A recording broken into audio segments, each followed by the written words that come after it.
ఓం సుముఖాయ నమః. ఓం శ్రీ గురుభ్యో నమః. ఓం జగద్గురు శంకర భగవత్పాదాచార్య నమః. జగద్గురు శంకరాచార్య కృత యోగతారావళి. ఈ గ్రంథం గురించి అయితే మన సిద్ధ విద్య గురించి, నెక్స్ట్ క్రియాయోగం గురించి, ఇలా మనకు నాదానుసంధానం గురించి దీంట్లో చాలా వివరంగా చెప్పారు. ఇది మన సిద్ధ యోగులకి అందరికీ సాధనలో ముందుకు తీసుకెళ్తానికి ఉపయోగపడుతుందని, గురువుల అనుగ్రహంతో మనమే కురిపిస్తారని ఆశిస్తూ, ఈ గ్రంథం గురించి జీవాత్మ పరమాత్మల ఏకత్వాన్ని అనుభవంలోకి అందించే ఉపాయాలే యోగాలు.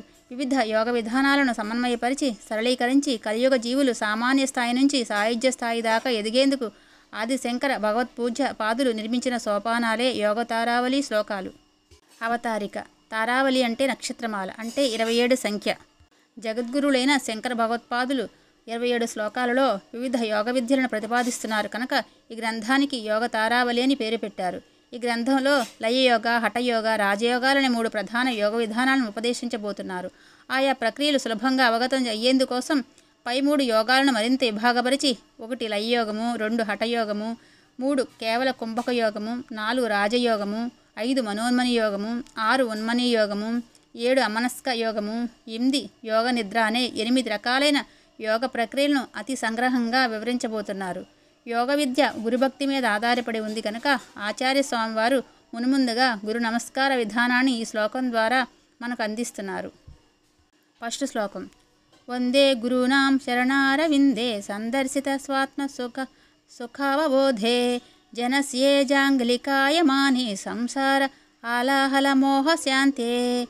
మళ్ళీ వందే గురూణాం చరణారవిందే సందర్శిత స్వాత్మ సుఖావబోధే జనసే జాంగలికాయమాని సంసార హాలాహల మోహ శాంతే.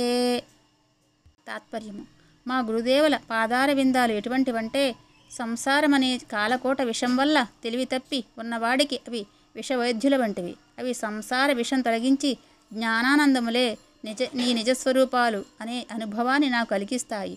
అట్టి మా గురుదేవుల పాదాలకు నమస్కారము. వివరణ.